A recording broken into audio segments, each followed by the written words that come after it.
स्वस्थ खाना स्वस्थ शरीर के लिए जरूरी है, लेकिन फास्ट फूड के जमाने में लोग सेहत पर कम और स्वाद पर ज्यादा ध्यान देते हैं। यही कारण है कि हर देश में मोटापे की समस्या बढ़ती जा रही है। मेक्सिको में तो करीब 70% लोगों का वजन औसत से ज्यादा है। लोग पानी कम, कोल्ड ड्रिंक ज्यादा पीते हैं क्योंकि पानी की बोतल ज्यादा महंगी है। ऐसे में मोटापा देश में महामारी की शक्ल लेता दिख रहा है। नतालिया पास से मिलिए। ये होटल मैनेजमेंट की ट्रेनिंग कर रही हैं। 21 साल की नतालिया मेक्सिको सिटी के बाहरी हिस्से में रहती हैं। इस वक्त शाम के 6 बज रहे हैं। नतालिया स्कूल के बाद होटल में काम करती हैं। पढ़ाई और काम के बीच आज उन्हें डाइटिशियन के पास जाना है। मेक्सिको सिटी बहुत बड़ा है और एक जगह से दूसरी जगह जाने में घंटों लग सकते हैं। Es muy difícil, pero trato de desayunar bien en la mañana. मुश्किल होती है, लेकिन मैं कोशिश करती हूँ कि सुबह नाश्ता करूँ, फास्ट फूड न खाऊं या कुछ पौष्टिक खरीदूं। स्कूल में स्वस्थ खाना मिलता नहीं। मुझे स्कूल में मिलने वाले खाने से बचना पड़ता है। नतालिया डाइटिशियन के पास पहुंच गई हैं। दोनों साथ मिलकर मोटापे के खिलाफ लड़ाई दोबारा शुरू कर रही हैं।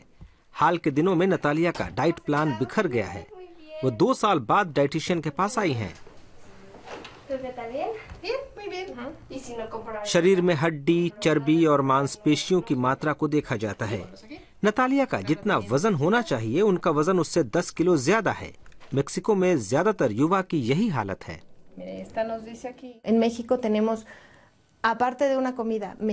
मेक्सिको के पारंपरिक खाने में वैसे ही खूब तेल, चीनी और नमक होता है। फिर यहाँ फास्ट फूड का भी चलन है। हम सड़कों पर खाते हैं, जो मिलता है वो खाते हैं और कसरत नहीं करते। लेकिन रोजाना ऐसे खाने से सेहत से खिलवाड़ हो रहा है और लोग मोटापे का शिकार हो रहे हैं। लोगों की कमाई बहुत अच्छी नहीं है और काम के दौरान वक्त कम होता है। ऐसे में ठेले पर जाकर जल्दी से कुछ खा लेना आसान उपाय है। मेक्सिको में 10 में से 7 लोग मोटापे का शिकार हैं। अब सरकार कुछ करना चाहती है। हाल ही में मोटापे के खिलाफ एक प्रचार कैंपेन किया गया, लेकिन ये कितना सफल हुआ है अभी पता नहीं चल पाया है।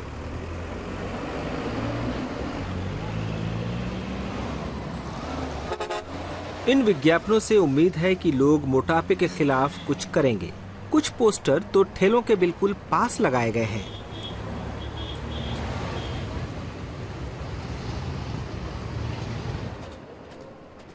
हालांकि सरकार के इन कदमों को बहुत से लोग पसंद नहीं कर रहे हैं। मिसाल के तौर पर यूनिवर्सिटी की ये डाइटिशियन सरकार की नीतियों की आलोचना करती हैं।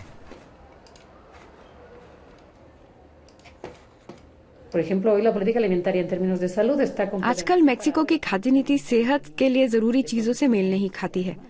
अब ये हो रहा है कि बस स्टॉप पर विज्ञापनों में लोगों से कहा जा रहा है कि वे दिन में 3 ग्लास दूध पिएं ताकि मेक्सिको में दूध की खपत बढ़े।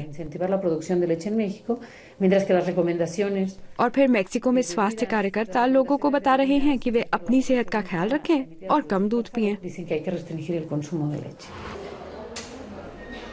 साल 2000 के बाद से मेक्सिको मोटापे को कम करने के लिए सरकारी योजनाएं चला रहा है।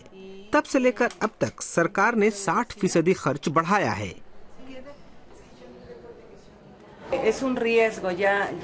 मोटापे से स्वास्थ्य को खतरा हो सकता है क्योंकि इससे कोलेस्टेरॉल और खून में चर्बी बढ़ती है, जिससे हाई ब्लड प्रेशर और डायबिटीज और यहाँ तक कि बच्चा पैदा करने में भी परेशानी पैदा हो सकती है।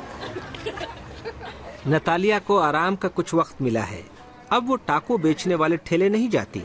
उनकी डाइट में अब फल और जूस शामिल है और अब वो व्यायाम भी करना चाहती हैं। नतालिया और उनके दोस्त मेक्सिको में एक ऐसी पीढ़ी का हिस्सा है जो बड़े खतरे में है। 12 से 20 साल के युवा को सरकार कोल्ड ड्रिंक्स और मोटा करने वाले स्नैक्स से बचाना चाहती है, लेकिन हर कोई स्वादिष्ट और चटपटे खाने के बिना नहीं रह सकता।